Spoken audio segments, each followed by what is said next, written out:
Tayo po ay nagkakatipon ngayon sa harapan ng ating Panginoong Diyos upang pagbuklurin sina kapatid na Jejun Fred Rania at Clarence Martinez sa pamamagitan ng banal na pagkakasal.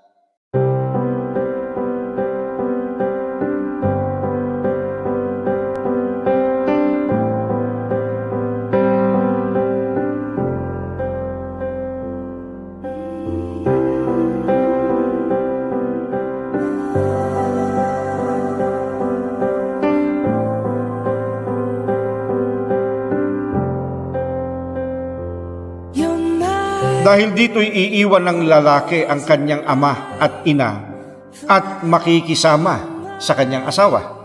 At ang dalawa ay magiging isang laman. Kaya hindi na sila dalawa kundi isang laman. Ang pinapagsama nga ng Diyos ay huwag papaghiwalayin ng tao. Anomaly, and I'd choose you. In 100 lifetimes, I'd choose you. In 100 worlds, I'd find you. And I'd say I do. At upang matupad ang banal na pagsasamang ito ng mag-asawa, ay itinagubili ni Apostol Pablo batay sa nakasulat sa banal na aklat na ang babae na may asawa ay itinali ng kautusan sa asawa, samantalang ito ay nabubuhay. Kaya't hindi ang babae ni ang lalaki ang siyang dapat magkaroon ng kapangyarihan sa isa't isa, kundi ang mga batas o kautusan ng ating Panginoong Diyos sa pag-aasawa. Every breath you take,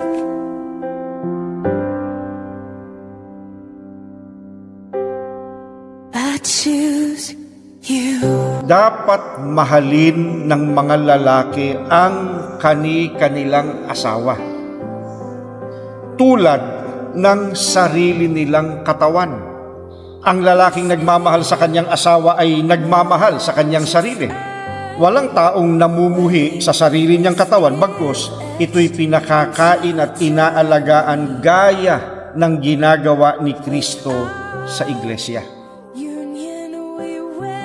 Mga lalaki, ibigin ninyo ang inyong asawa gaya ng pag-ibig ni Kristo sa iglesia. Inihandog niya ang kanyang buhay para rito. In 100 lifetimes, he'd choose us. In 100 worlds, he'd find us. And we'd say we do. Upang maging maligaya, maging matiwasay ang pagsasama ng mga lingkod ng Diyos na itinali sa isa't isa sa pamamagitan ng kanyang mga kautusan, itinatagubilin sa lalaking ikinakasalang ganito: mga lalaki, ibigin ninyong inyong asawa at huwag kayong maging mapait sa kanila. Pakundanganan ng babae na gaya ng marupok na sisidlan. Yamang kayo na may kasamang tagapagmana ng mga biyaya ng kabuhayan upang ang inyong mga panalangin ay huwag mapigilan.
Itong idinadalangin ng lahat ng mga sumasaksi sa banal na pagtitipong ito.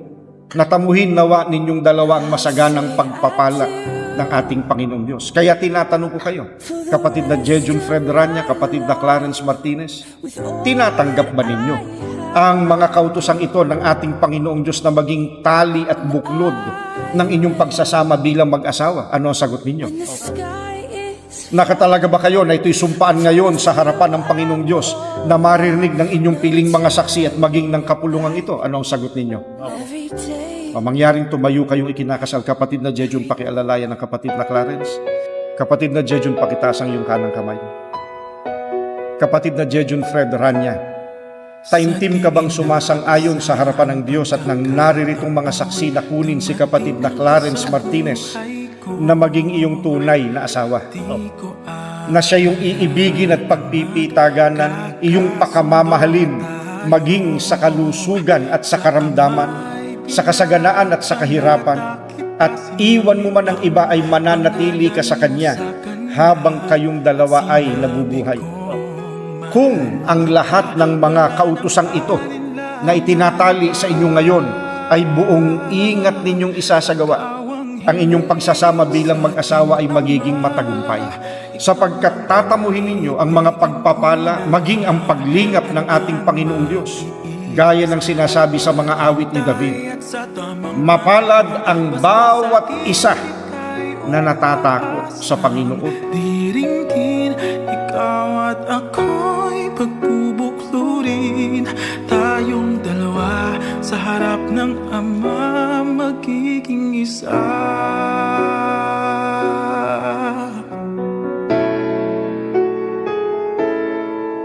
Bayaang ito ay maging tatak ng inyong pinagbuklod na kapalaran, ng inyong pagkakasundo, pagsusuyuan, pagmamahalan at katapatan sa isa't isa. Na sa pamamagitan nito mula ngayon, kayo ay natatalian na hanggang sa kayo ay papaghiwalayin ng kamatayan. At yayamang tinupad na ninyo ang matapat na pagkakasundo, ako, sa pamamagitan ng aking karapatan bilang ministro ng Ebanghelyo sa loob ng Iglesia ni Cristo, ay pinahahayag ko na kayong dalawa ay tunay ng mag-asawa ayon sa mga utos ng Panginoong Diyos at mga batas ng ating bansa. Ang pinapagsama nga ng Diyos ay huwag papaghiwalayin ng tao. Kapatid na Jejun, you may now kiss your wife.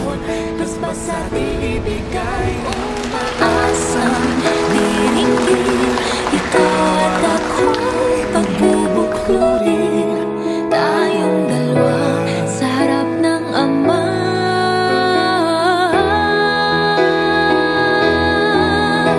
Pag-ibig ko sa'yo'y tapat, laging laman ka ng aking panatag. Panatag ang Panatag ang puso na muling makikita.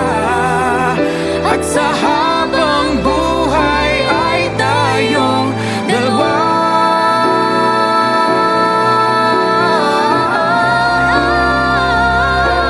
Ikaw ang hiling, Ikaw ang hiling, ikaw lang ang ibigin tuwira. handang mag-iis at maghintay. At sa tamang panahon, Basbas at ibigay, umaasa, diringgin. Ikaw at ako'y pagbubuklurin. Tayong dalawa sa harap ng Ama, magiging isa. Tayong dalawa sa harap ng Ama, magiging isa.